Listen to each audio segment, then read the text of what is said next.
Hello, welcome to my program on time and email management.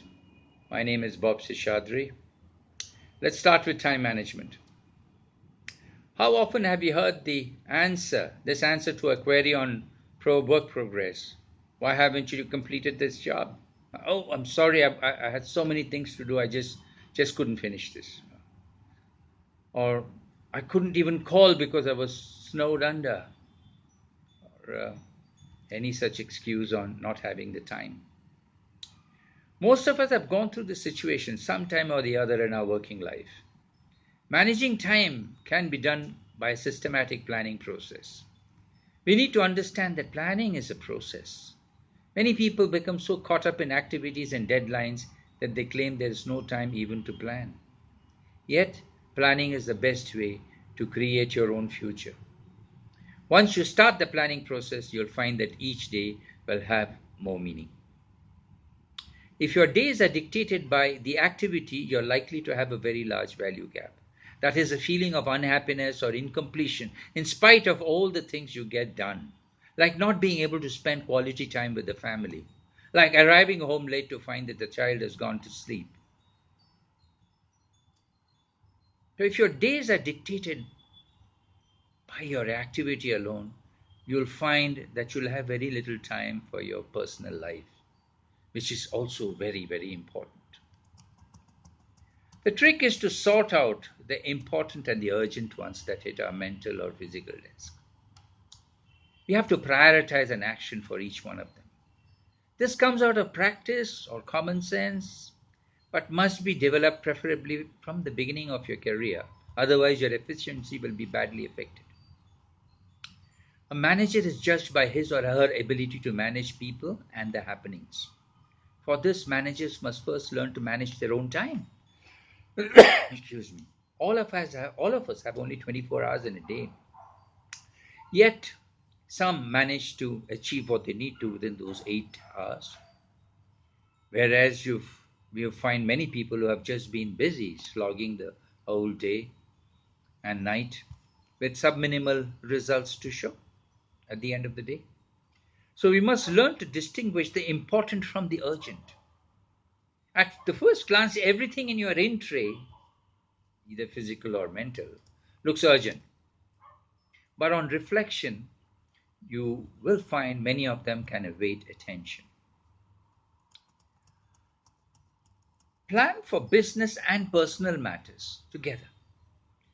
Business goals are often set during an annual review process or performance measurement process, and then one keeps track of the progress. Take the time to create your personal plans as well. Plan your holiday, plan day out with the family. Write down your long term and short term goals. Break them down to months, break them down to weeks, and break them down to days.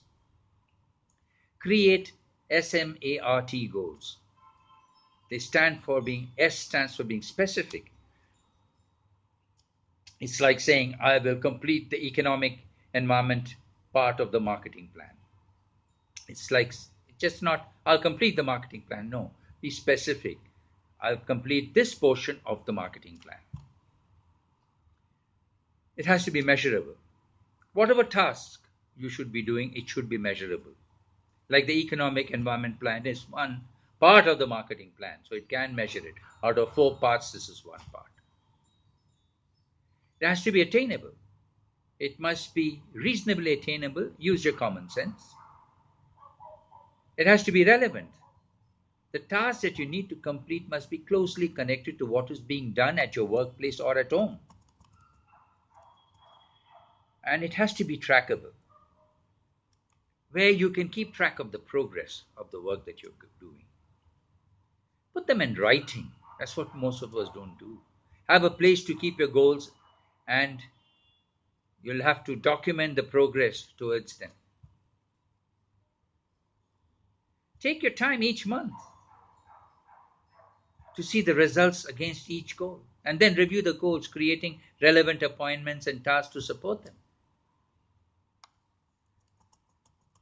Sounds a lot, but actually, when you put it down, it becomes very small and manageable. You don't have to be very verbose about it. Use bullet points. so that it's concise. How to plan a time for the day. Your daily plan is the most vital part of your planning. We all have 86,400 seconds to allocate each day. It's like a bank account, money in the bank account, only that you can't carry forward the money that you have not spent. So use your day wisely. Follow the time commitments that I'm going to talk to you about, and I guarantee you'll be more productive than before. I've done it, so can you. Start by analyzing the present situation by writing down your daily activities and the time consumed against each activity. Commit time for sleep, rest, and reflection. If you become sleep deprived, you'll be less productive and you'll fall ill. Keep your mind healthy too. Explore meditation. Commit time for appointments, commitments where you have to meet certain schedules. Plan your telephone calls, schedule them, and remember to include travel time when you're going out of the office for appointments. Set an end time for those appointments too. Just don't have endless conversations after the matter is discussed. Commit time with your colleagues to help them and then to help you. Delegate. Keep them informed about the happenings around. Don't expect them to know everything. Commit time for high priorities.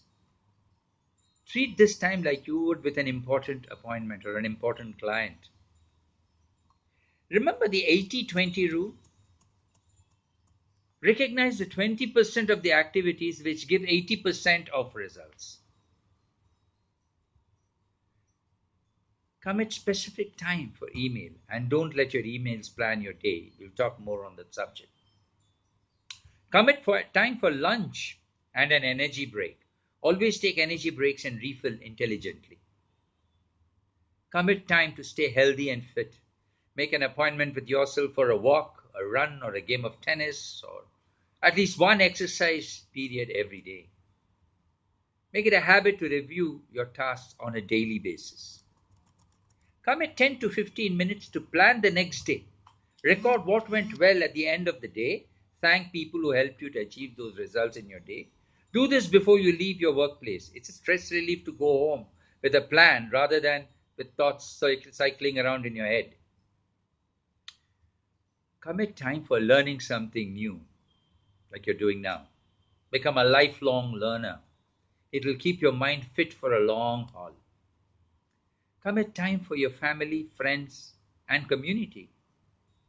Give generously to the special people in your family. Be large hearted. Be proactive with your family's social and community life. Remember Parkinson's law? Work expands to fill the time allotted.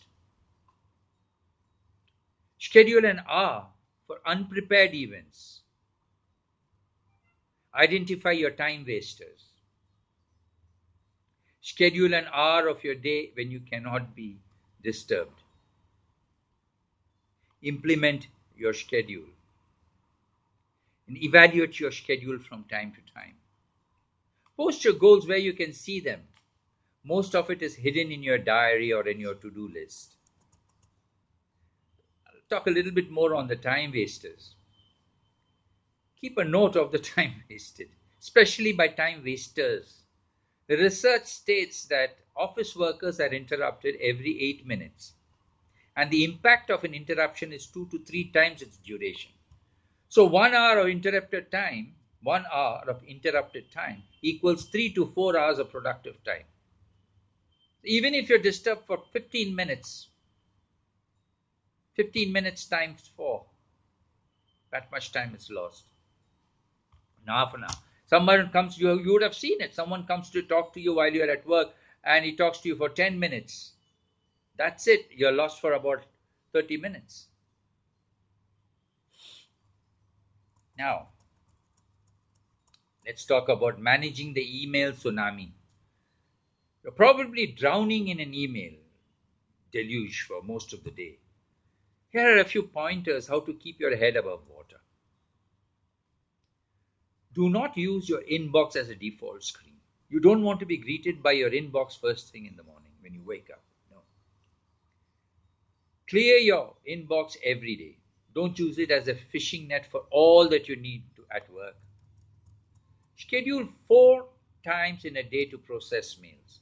You'll be reluctant to do it, but try it. I've done it. Schedule 4 times a day to process mails. Do not always begin the day by opening your inbox. Mornings are the most productive part of the day, and I used to hate wasting it on somebody else's agenda. When you schedule those 4 times in a day to process your mails, see, when you look at a mail, there's no point in keeping on looking at it. You've got once you look at it only when you can action it.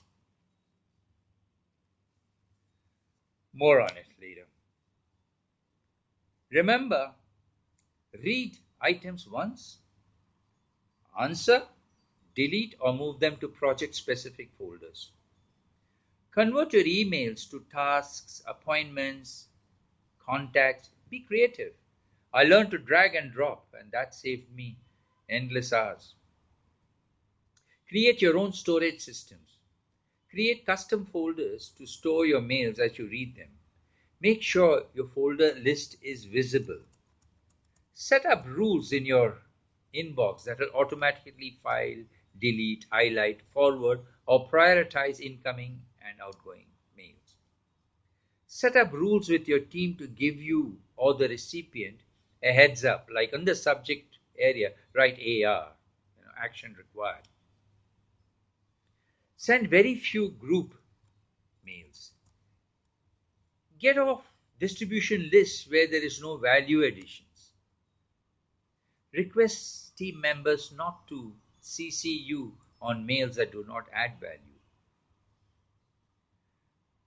When you need to take action, when somebody in the group needs to take an action, don't write that action on the CC. Instead, directly address that person to state this is the action point in your agenda. I repeat once again, try this of looking at your mails 4 times a day, and those 4 times should be uninterrupted, where you can take the necessary action to reply, to file, to delete, whatever. But those 4 times in a day will save you a lot of time. Look forward to seeing you again. Bye for now.